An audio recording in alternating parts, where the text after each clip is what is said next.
estamos com o nosso Carlos Alberto Braga, ele vai nos brindar aqui também com o estudo da noite, falando sobre o Evangelho segundo o Espiritismo, né? O tema da noite é ESE, Evangelho segundo o Espiritismo, o coração da revelação espírita, né? Carlos Alberto, espírita, se não me falha a memória, desde 1987, onde começou a frequentar a aula com Sheila, né? Depois a União Espírita, ele é médium, escritor, palestrante espírita, fundou um grupo, né, de estudos Allan Kardec, esteve aqui conosco no domingo, né, com o tema Apocalipse, nos trouxe, nos brindou aqui no domingo aqui na Casa de Célia, e hoje vai falar um pouquinho sobre o Evangelho segundo o Espiritismo, que esse ano, né, comemora 160 anos, né, da publicação do Evangelho segundo o Espiritismo, 15 de abril de 1964, a primeira edição de Kardec, e amanhã, dia 3 de outubro, também comemoramos o aniversário de nascimento, né, de Allan Kardec, né, 220 anos, na comemoração ao aniversário de nascimento de Hipólito, né, o nosso querido Allan Kardec.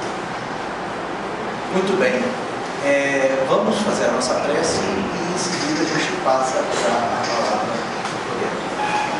Vamos fechar os olhos do corpo, os olhos da alma, gratidão por esse momento tão maravilhoso que estamos aqui na Casa de Célia, podendo escutar mais um pouquinho sobre essa doutrina bendita, né, que a espiritualidade nos trouxe através da codificação de Allan Kardec, esse trabalhador incessante que durante esse período encarnado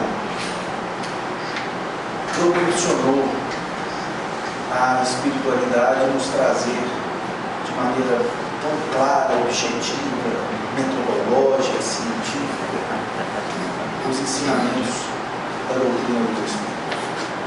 Rogamos um amparo e a proteção para todos aqui presentes, principalmente pelo orador da noite, que nos traga da melhor maneira possível esses ensinamentos, que possamos absorvê-los da melhor maneira possível, compreendê-los, seguirmos o nosso caminho de evolução, aprender um pouquinho mais. Muito obrigado, Senhor, que assim seja. Beto, por favor.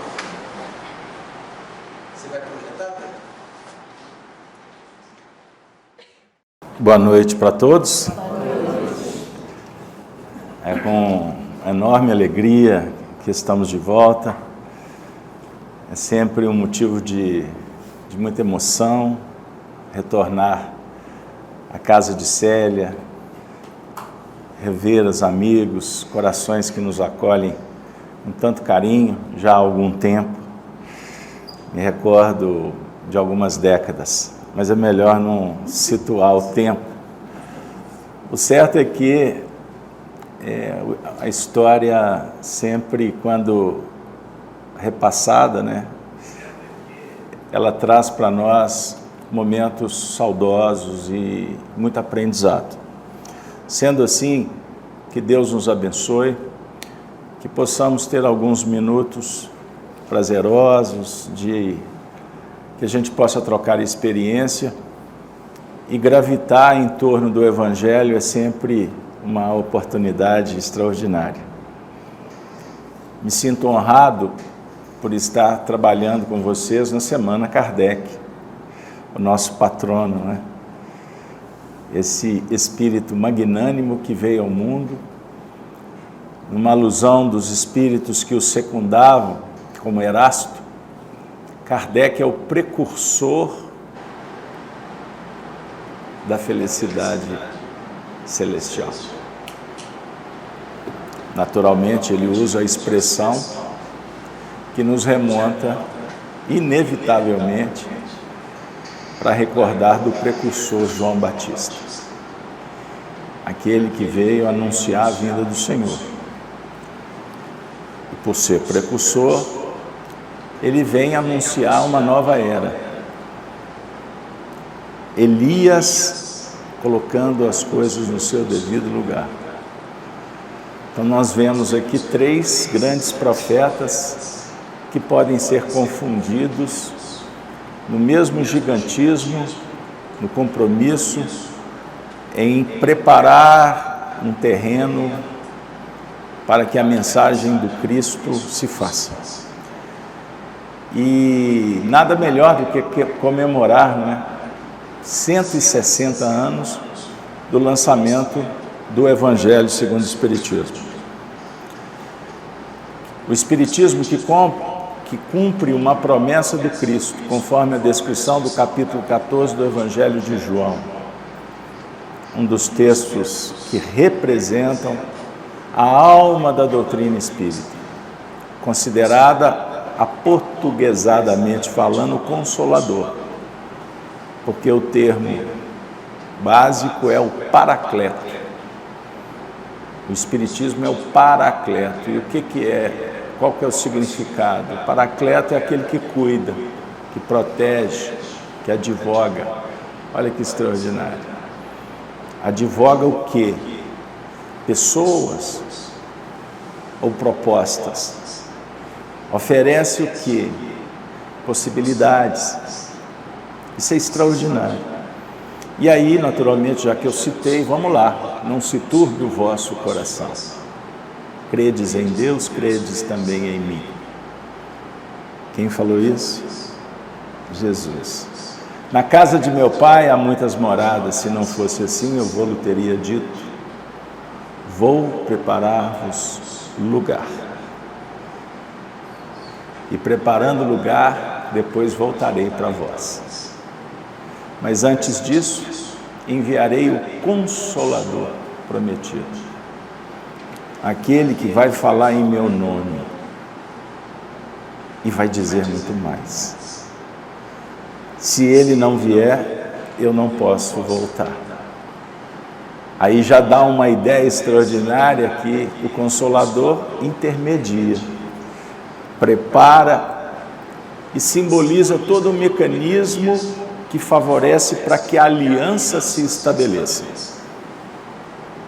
Porque a grande causa do nosso Senhor Jesus Cristo, o Senhor planetário, o irmão mais velho, o guia compassivo, é ser o Redentor, de promover a aliança definitiva. Então, dentro de toda uma história das tradições do mundo antigo, contemplando a Torá, os 10 mandamentos, o Antigo Testamento, numa antevisão de diversos profetas, dentre eles Enoque, Daniel, mas principalmente Isaías, Jesus representa a figura do Messias, aquele que vem em nome do Altíssimo para promover a vitória do Espírito sobre a matéria, sobre si mesmo. E esse pacto, ele parte de um momento histórico que precisa de ser relembrado e considerado.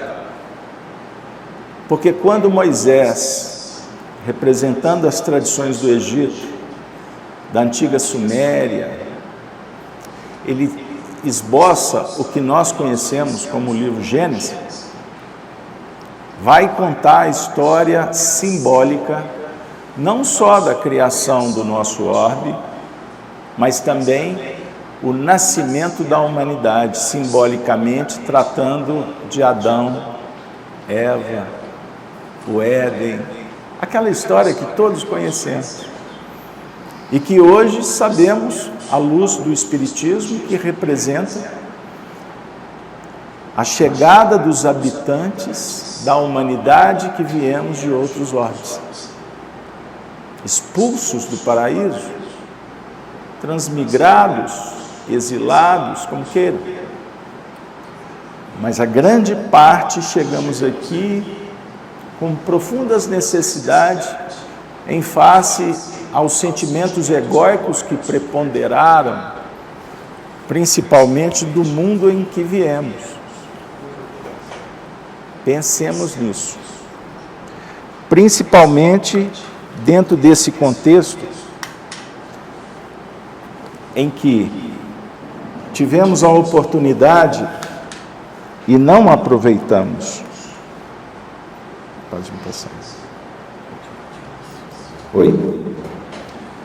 Pode deixar ele aqui. Vou ficar com 3.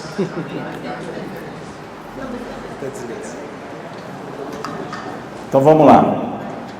Então estivemos numa situação complexa em que os sentimentos egóicos preponderaram e nós saímos de uma situação, repetindo, por rebeldia, e viemos para o planeta Terra. E Jesus tem a missão de receber essas ovelhas. Ovelhas do aprisco dele, de outros apriscos, mas com a função de fazer com que todos nos unamos, gravitando em torno de uma proposta só. Qual proposta? Uma proposta religiosa? A religião conforme concebemos, que aprendemos durante milênios? Não. Uma proposta em que nós vamos, por maturidade, de uma forma muito especial, sensível, vamos essencializando os nossos propósitos existenciais. Ou seja, uma religião ou um sentimento que expresse todo o nosso potencial divino, traduzindo uma linguagem simples. Uma religião que parta do coração, por atitudes que sejam pautadas nos princípios da lei. Qual lei? A lei de justiça, de amor e de caridade. A justiça, sob o ponto de vista, sempre dá certo. Só ter paciência e fé. A lei de justiça. Na concepção judaica, justiça não é só justiça fria, seca, mas é uma justiça doce, ou seja, é uma justiça virtuosa, que trabalha sentimentos. Então, todo o projeto simbolizado no Antigo e no Novo Testamento tem esse objetivo, a redenção do homem, quanto espírito, e não o homem vitorioso na terra, porque seria contraditório com o que o próprio Senhor Jesus dissera. Por exemplo, conforme a descrição do capítulo 16 de João: tende bom ânimo, eu venci o mundo. Emmanuel nos esclarece, ele não disse que venceu no mundo dos homens, da matéria, a definir que ele, como filho do homem, que é o fruto, é o futuro, ele representa toda a nossa trajetória evolutiva. Só que esse processo de descoberta requer tempo, oportunidades, a justiça, o mérito e a misericórdia. A justiça humana se baseia apenas no que remonta à lei e o mérito. A justiça divina tem um outro ingrediente: misericórdia. Por isso Jesus disse: misericórdia quero, eu não quero sacrifício. Ele não quer sacrifício, ele quer misericórdia.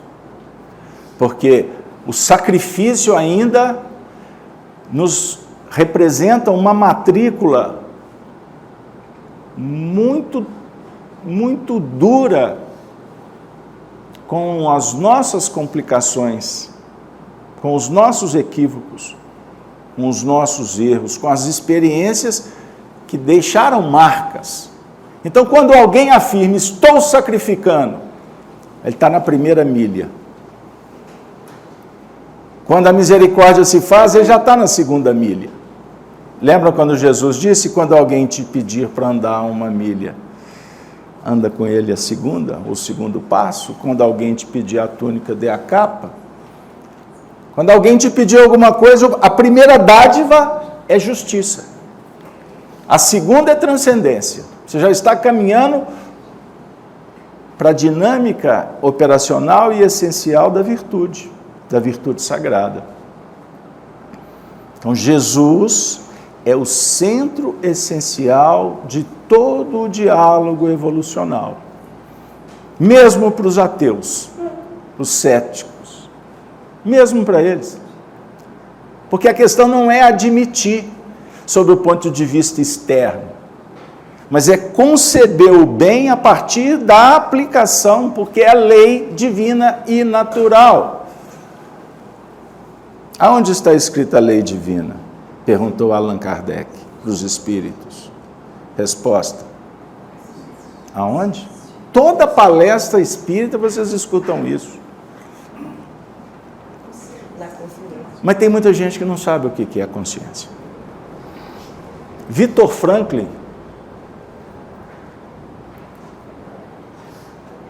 se esforçou e conceituou, e ele foi muito feliz, quando disse que a consciência é o órgão do sentido espiritual.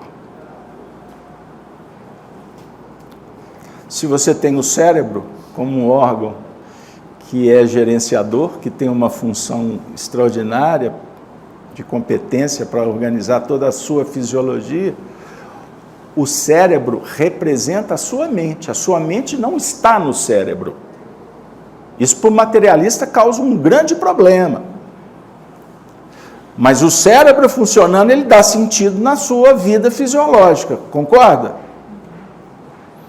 Então, Viktor Frankl trata a consciência como um órgão que está vinculado ao plano mental, não ao cerebral. E quando nós despertamos para fazer com que esse órgão funcione, você estará pondo em prática o que viestes fazer na Terra. O sentido existencial. Para que existir? Você vai saborear isso. E você se sente bem fazendo isso. Porque todos temos um propósito existencial. Em doutrina espírita, é o mesmo que André Luiz nominou como projeto reencarnatório. Qual é o objetivo da encarnação? Você se lembra? Deus vos impõe a reencarnação. Qual questão que eu estou citando? Oi? O seu Humberto representou o grupo com muita autoridade. Afinal de contas, né, seu Humberto? Estamos nessa lida. Questão 132 do Livro dos Espíritos. Qual é o objetivo da reencarnação? Não é da encarnação. Esse é um outro assunto. Deus vos impõe a reencarnação com o fim de vos fazer progredir. Ele aperta um botão, tem um player, tem um software, tem um comando, ele tem secretário, ele passa um fax, manda um sinal de fumaça. Como é que Deus manda? Deus está em toda parte. A vontade de Deus é materializada pela força da natureza. O Espiritismo propõe o estudo das leis divinas e naturais. As leis divinas e naturais compete uma análise profunda que remonta, por exemplo, à sua fisiologia. É lei divina e natural. Seu corpo é o quê? Não faz parte de um fenômeno da natureza? Ele não funciona muito bem, graças a Deus? Não entra no mérito, você está falhando. Mas você não pensa você não conta quantos passos para chegar no Célia Xavier. Mas você chega muito bem, graças a Deus. Então tem uma máquina que funciona. E a ciência humana está aí para estudá-la. E aprimorar o que for possível. Mas não é para supervalorizar e desumanizar. Isso é erro filosófico, moral. Voltando. Você estuda a lei divina e natural, você estuda no seu corpo, da mesma forma que você estuda a lei divina e natural, estudando os outros seres da criação. Aí surge o Consolador prometido. Quando ele vier em meu nome, ele vai falar de tudo que eu tenho dito e dizer muito mais. Porque ele vai esquadrinhar, ele vai estudar a lei divina e natural no que remonta à moral. Então, a moral que o Espiritismo nos apresenta é a moral do Cristo, afirma Kardec, não existe nenhuma que se compare ou muito menos melhor. O que o Espiritismo veio fazer? Perguntou Kardec lá nas leis, no estudo das leis morais. Se a lei divina está escrita na consciência, qual a função dos profetas, dos homens, dos espíritos que vêm falar dessa lei? Eles dizem assim: o objetivo é fazer com que o homem recorde o que ele esqueceu. Mas espera aí, eu não sabia. Você julga que não sabia. Com isso eu vou deduzir com você que a lei da verdade não é lei de verdade, é a lei da verdade, é uma lei divina e natural. E essa lei da verdade está escrita aonde? No livro da natureza. E sendo assim, o Espiritismo vem nos mostrar que eu faço parte da natureza, porque eu sou criado por Deus. Sendo assim, nós vamos caminhar para o âmbito do Espírito e entender que, em tese, nós somos partes do livro da natureza. Mas, em essência, todos nós somos a própria natureza. E nos tornamos felizes quando nos integramos, quando nos irmanamos. Os Espíritos nos ensinam, quando eu pratico a lei de Deus, eu sou feliz. Quando não, infeliz. Por quê? Estou criando uma ruptura com todo esse contexto que é único, porque Deus está em toda parte.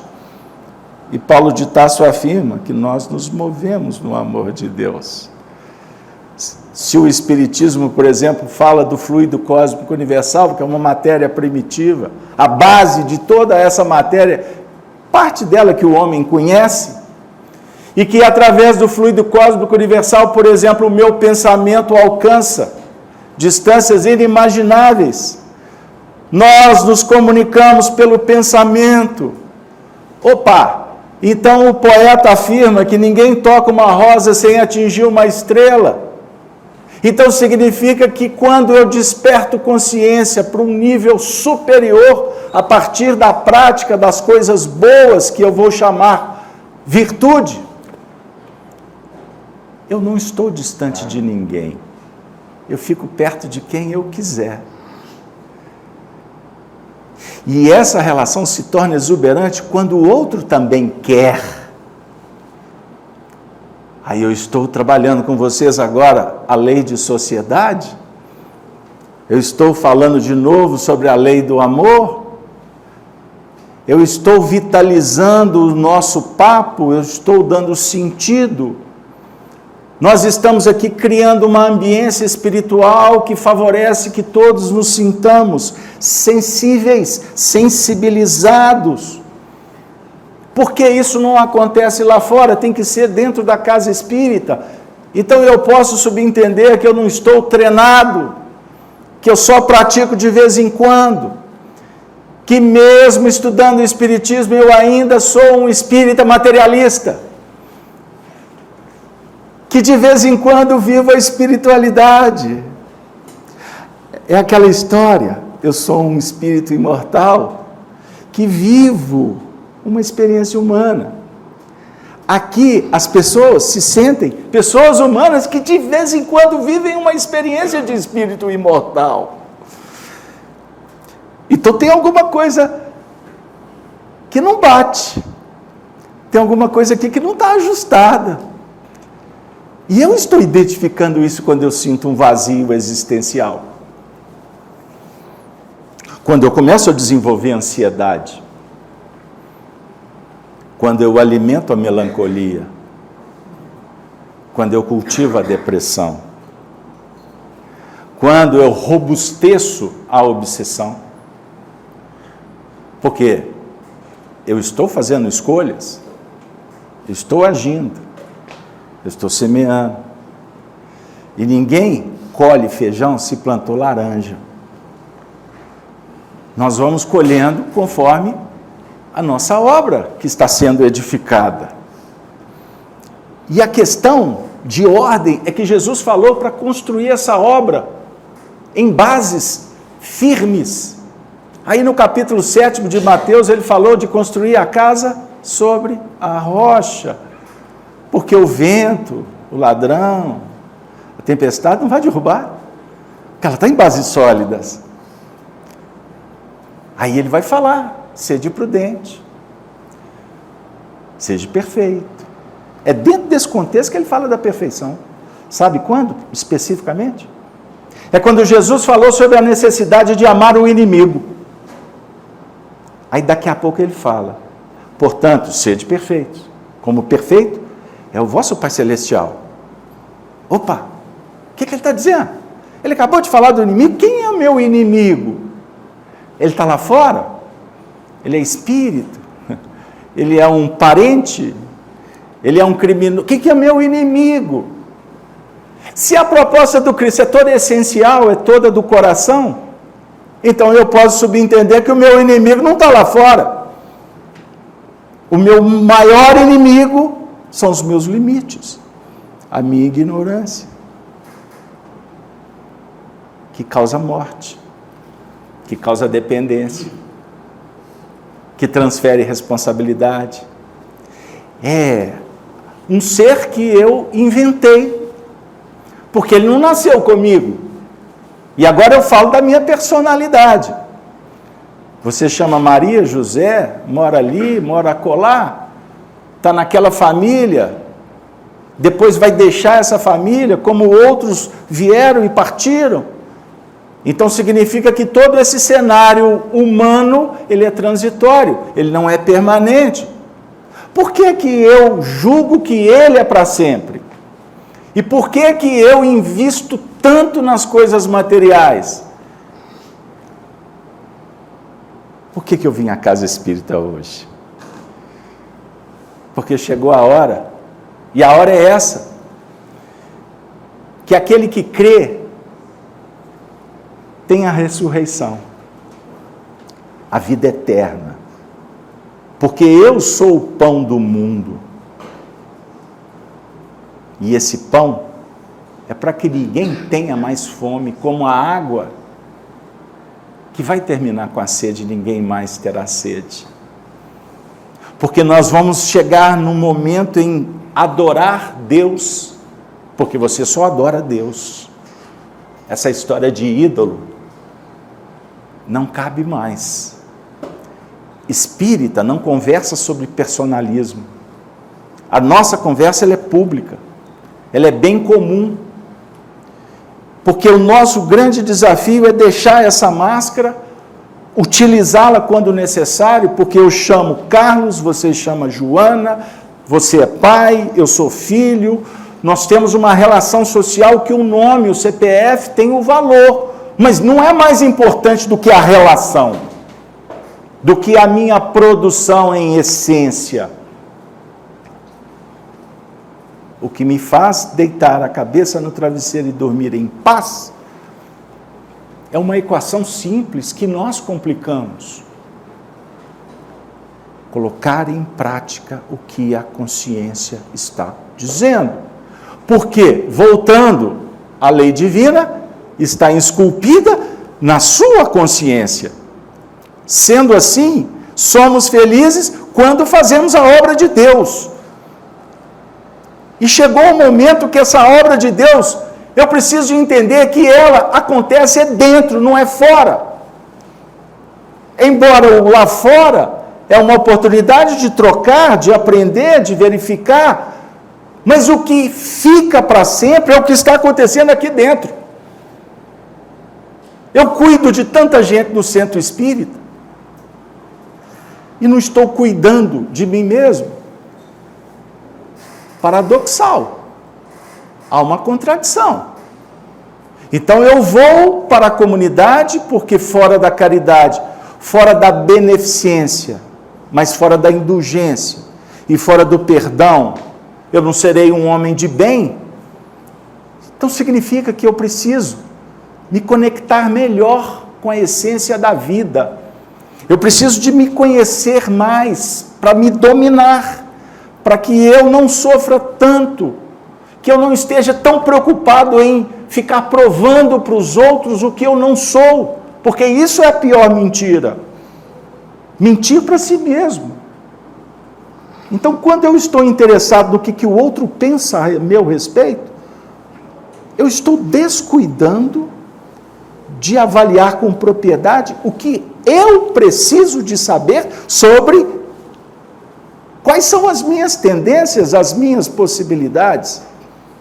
Porque se eu não entender isso, mamãe, papai, titio, papagaio, o mentor espiritual, o guia, não vão resolver o meu problema. Eles vão continuar me amando, por favor. Eles vão continuar cuidando, vão dar passe, mamãe vai dar o alimento. O cantor vai cantar para brilhantar. Tudo isso favorecendo para que eu me desperte, para que eu entenda o meu papel. Para que existir? Por que eu vim aqui? Que história é essa de amor? É aquilo que o povo fica fazendo assim? Não é. Isso é infantilidade. Porque o amor verdadeiro é que dá sentido para a vida e ele é eterno. Ele não vai e volta, ele é para sempre. Ele não julga, ele não condena. Ele é amor, como a mãe que ama o filho, independente do que ele faz. O que não significa que a mãe concorda. Mas a mãe sempre observará o anjinho, porque é fruto, na concepção dela, ela que gerou. E essa oportunidade maternal, por exemplo, é a vivência do médium, quando acolhe uma entidade com carinho, dá a oportunidade, conversa, dá o passe, vai com Deus, sem apego, transcendendo. No dia que nós entendermos esta gestação psíquica, nós vamos perceber que vai nascer uma nova geração. O Filho do Homem. É o que Jesus espera. Por isso ele se torna referência. Eu vim para que tenham vida e tenham em abundância. E o único título que ele avocou para ele foi o de mestre.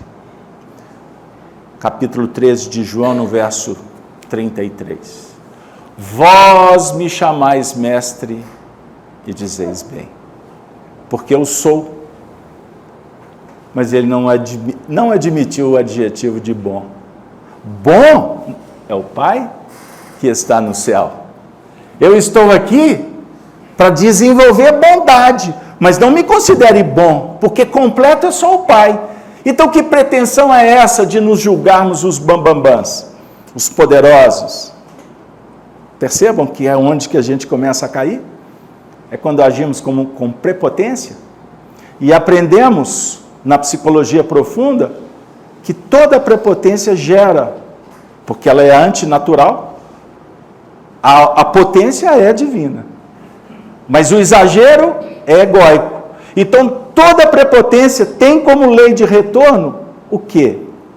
Se você não é Deus, prepotência, você vai descobrir a impotência.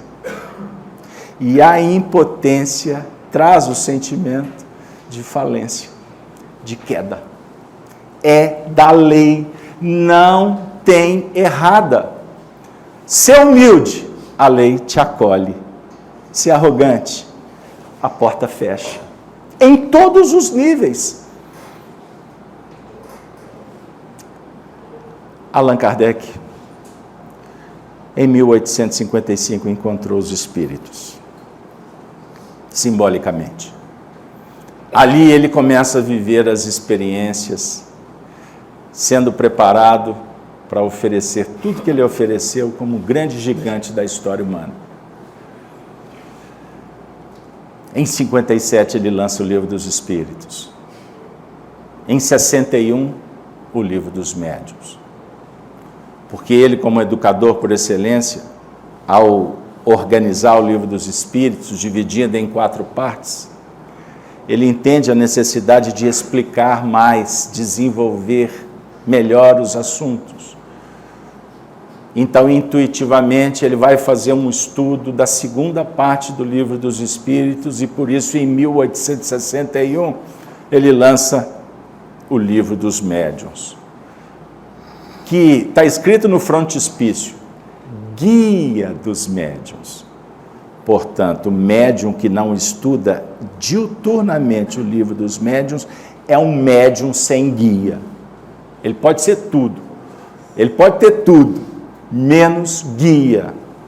Porque a mediunidade é um assunto que precisamos de estudar com muito interesse e profundidade, porque todo dia tem um tema novo, tem uma vivência diferente.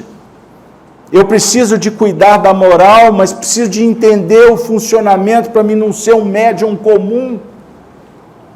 Entendam bem, humildade é uma coisa, desleixo é outra. Não é à toa que Arnaldo Rocha, quando nos contou, e eu publiquei o livro Chico, Diálogos e Recordações, por diversas vezes Arnaldo me dizia que o Chico sempre tinha um pacotinho debaixo do braço, dentro do paletó. Foi muito tempo convivendo com o Chico, até que um dia ele perguntou: Chico, o que é isso aí debaixo do braço? Aí ele disse: ô Naldinho, tirou, mostrou. O Evangelho segundo o Espiritismo. Ele falou assim: eu não posso abrir mão do senhor Allan Kardec. Eu estou falando de Chico Xavier, referência de mediunidade. O médium evangelizado, que naturalmente estudava o Livro dos Médiuns também. Mas dentro desse contexto, após lançar o Livro dos Médiuns como desdobramento da segunda parte do Livro dos Espíritos, Kardec recebe uma missão. Jesus delega uma tarefa. O espírito que o secundava, possivelmente Sócrates, naquele contexto ou Erasto, isso não foi publicizado, indica a necessidade de Allan Kardec se afastar dos afazeres, que ele se recolhesse a alguns quilômetros distantes de Paris, porque ele precisava de viver um momento de introspecção. E assim aconteceu. E quando, recolhido, ele começa a escrever essa obra gigantesca que é o Evangelho segundo o Espiritismo, reunindo diversas mensagens. E aí aconteceu um fato muito importante que eu queria compartilhar com vocês. Que ele, afastado, escrevendo o Evangelho, ninguém sabia do assunto. Isso está exposto no livro Obras Póstumas, que é uma série de recortes, que não é um livro didático, que foi publicado por aqueles que continuaram cuidando da editora que Allan Kardec deixou. E tem um trecho que foi escrito por Kardec no dia 9 de agosto de 1863. Na época, o Evangelho segundo o Espiritismo teria, como teve o primeiro título, A Imitação do Evangelho. Depois é que se tornou Evangelho segundo o Espiritismo. Kardec escreveu isso. Prestem atenção, anota. Eu a ninguém dera ciência do assunto do livro em que estava trabalhando. Conservar ali de tal modo em segredo o título, que o editor Didier só o conheceu quando da impressão. Esse título foi, a princípio, a imitação do Evangelho. Mais tarde, por efeito de reiteradas observações do mesmo senhor Didier e de algumas outras pessoas, mudei o título para o Evangelho segundo o Espiritismo. Assim, as reflexões contidas nas comunicações seguintes não podem ser tidas como fruto de ideias preconcebidas do médium. O que ele está dizendo? Que aqui agora eu vou ler um trecho de uma das mensagens que os médiuns que estavam em Paris receberam dos espíritos, conforme ele diz, ninguém sabia que ele estava mergulhado desenvolvendo esse livro. Agora eu vou ler esse trecho, é rápido. Foi feita uma pergunta: que pensais da nova obra em que trabalho nesse momento? Uma pergunta bem genérica. E o benfeitor espiritual respondeu: esse livro de doutrina terá considerável influência, pois que explana as questões capitais. E não só o mundo religioso encontrará nele as máximas que lhes são necessárias, como também a vida prática das nações aurirá dele instruções excelentes. Fizestes bem enfrentando as questões de alta moral prática. Então os espíritos estão dizendo, você está fazendo bem por enfrentar estas questões e desenvolvê-las. Do ponto de vista dos interesses gerais, dos interesses sociais, dos interesses religiosos. A dúvida tem que ser destruída. A Terra e suas populações civilizadas estão prontas. Já de há muito os teus amigos do além-túmulo as arrotearam. Lança, pois, a semente que te confiamos, porque é tempo de que a terra gravite na ordem irradiante das esferas e que saia, afinal, da penumbra e dos nevoeiros intelectuais. Acaba a tua obra e conta com a proteção do teu guia, vírgula, guia de todos nós, vírgula,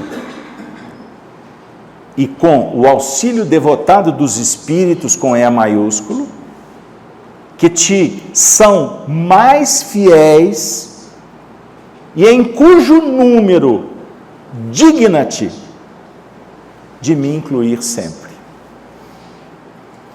Fico por aqui. Alguma novidade? Pode ser que não. Para alguns possa ter novidade.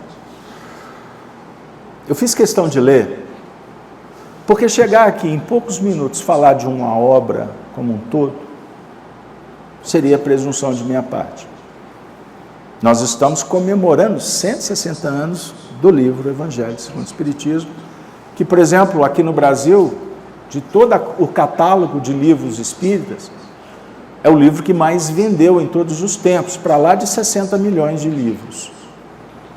Dizem por aí que um livro pode ser multiplicado por 3 pessoas leram um livro que foi adquirido, então, brincando aqui, 180 milhões, né? Mas será que é só isso? Quem sabe, alguém aqui, já comprou o Evangelho segundo o Espiritismo, já estudou ele em algumas encarnações. Será que nós somos espíritas a primeira vez? Eu não tenho essa informação e, como diria Honório Abreu, isso não altera a balança. Tem muita gente que fica querendo vasculhar o passado. Cuidado, você pode achar o que não quer. Deixa a vida trazer de uma forma espontânea ou com terapeutas competentes, porque existem aventureiros. Eu quero dizer para vocês o seguinte: o Evangelho segundo o Espiritismo é um dos livros de Kardec que ele menos escreveu. É um livro de doutrina, tem textos aqui extraordinários, mas a maior parte são mensagens que ele coletou dos Espíritos e formou esse compêndio extraordinário, a partir de comentários de alguns trechos do Evangelho de Jesus, que Kardec, na introdução, afirma: nós escolhemos principalmente ensinamentos de cunho moral, porque não interessa estudar outros temas, a definir que nós temos que ser objetivos. Então nós temos, vejam bem, 4 grandes obras: o Livro dos Espíritos, o Livro dos Médiuns, o livro Evangelho segundo o Espiritismo, que vai desdobrar a terceira parte do Livro dos Espíritos, e o livro Céu e Inferno segundo o Espiritismo, que vai desdobrar a quarta parte do Livro dos Espíritos, e, por último, Kardec vai lançar um livro, A Gênese, que é um tratado filosófico extraordinário, que vai comentar a primeira parte do Livro dos Espíritos. Então, didaticamente, nós vamos entender na grande revelação espírita o que possivelmente nem Kardec calculou sendo assim, mas nós tivemos e temos os 5 grandes livros do Antigo Testamento, o Pentateuco Mosaico. Nós temos os 5 principais livros do Novo Testamento. E nós temos o Pentateuco kardeciano, a definir aqui, que fecha todo um ciclo de revelação. E eu gostaria de, em nível informativo, dizer para vocês uma coisa importante, que toda a obra espírita gravita em torno do Evangelho segundo o Espiritismo. Porque o Evangelho segundo o Espiritismo é uma chave para que a gente vasculhe, estude, esquadrinhe, cartografe a Bíblia. Eu estou sendo ousado, porque muitos vão dizer, para estudar apenas o Novo Testamento. Não tem problema, não é excludente a ideia. Mas o certo é que toda a revelação divina, ela é oferecida como oportunidade para que a gente possa entender que o mecanismo evolutivo, ele não se dá a toque de caixa, que as coisas não são mágicas, que o Espiritismo, no dizer de Herculano Pires, que foi talvez o maior filósofo espírita no Brasil, o Espiritismo não é uma religião popular. O Espiritismo não é uma proposta mística que vai atender a todos e que cada um interprete como bem entender. O Espiritismo é uma filosofia que propõe uma ciência. Qual ciência? A ciência da mediunidade. Porque é um equívoco espíritas confundirem a ciência espírita, querer encaixar física quântica, pedagogia, psicologia, tudo dentro do Espiritismo. Vira uma salada de fruta. A psicologia é uma ciência que tem sua identidade, que tem o seu papel, só para citar a psicologia. Forçação de porta é outra coisa. O Evangelho segundo o Espiritismo, por certo, é uma interpretação bem geral, à luz do Espiritismo, sobre passagens do Evangelho de Jesus, que vai falar de reencarnação, que vai falar de influência dos espíritos, que vai falar de mediunidade, que vai falar de evolução. Ok. É ainda um grande projeto de consolo, de esperança, do incentivo da fé. Não é um estudo aprofundado do Evangelho, e nem é para ser, é apenas um ensaio, porque Kardec não teve tempo para mergulhar, conforme, por exemplo, Emmanuel conseguiu fazer muito tempo depois, a definir que a doutrina espírita é um grande projeto progressivo. Ela não é uma doutrina estanque, que morreu com Kardec. O certo é que, para muitos, por incrível que pareça, O Evangelho segundo o Espiritismo é um livro com cheiro de sacristia, porque os espíritos que se comunicam aqui foram padres, jesuítas. É um texto que hoje é lido com relativismo dessas pautas estranhas, ideológicas, que do mesmo jeito que querem reescrever a Bíblia, atualizando os conceitos, pretendem fazer isso com os códigos sagrados, que eu posso assim dizer, com essa mensagem legítima, autêntica, verdadeira e espiritual, que teve em Allan Kardec o enviado do próprio Jesus Cristo, que era o seu mentor espiritual. E por isso que nós lemos a frase, que é o seu guia, que é o guia de todos nós.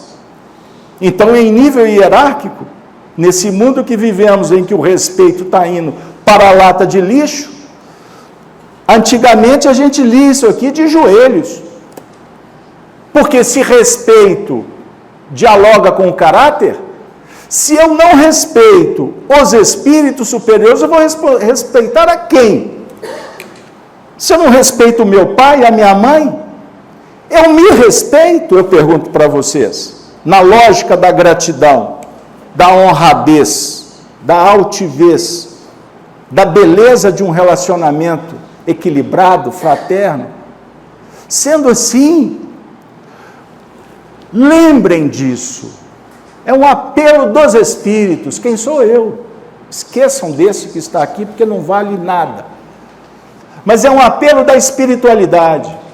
Cuidado com o mundo que vivemos, a era do engano, do relativismo, do barateamento de coisas que são extremamente importantes para todos nós. Por isso que para muitos religiosos dogmáticos, a doutrina do inferno, do purgatório, do juízo final, tem um valor, tem importância. Para o espírita, não atende mais, é verdade.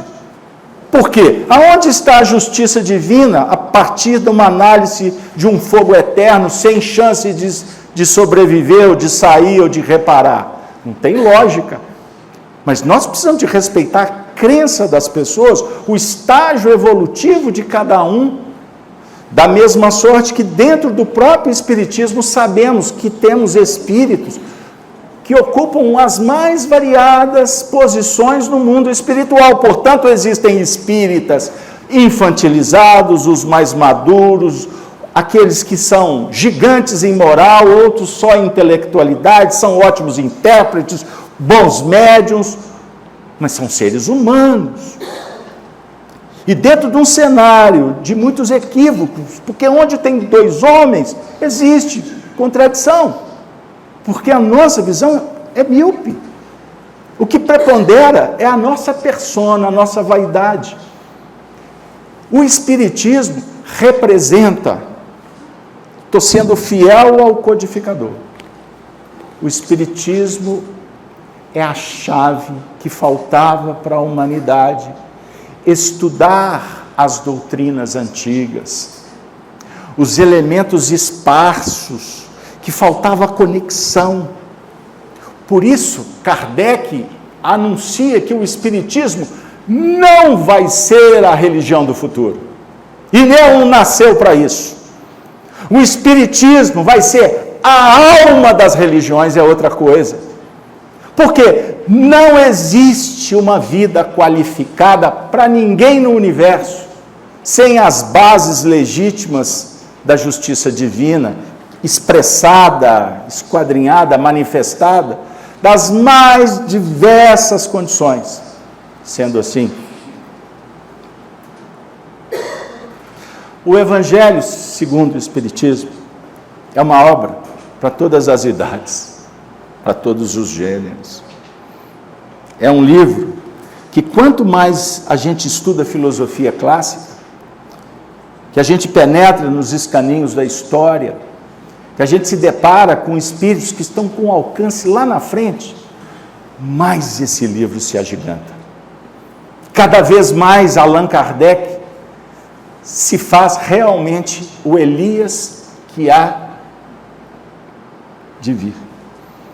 Porque a função do Elias, que os judeus até hoje esperam, descendo num carro de glória, luminoso, com festas nos céus, Elias ressurge aqui. Quando você olha para as letras e elas brilham, porque você vai se ver lá dentro. E aí vai chegar um tempo que você não vai mais ler doutrina dos Espíritos.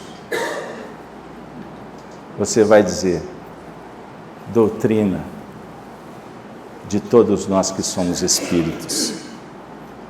O livro dos Espíritos, o Evangelho, é a minha história. Não é a história de Kardec. Não é a história da Sheila, da Célia.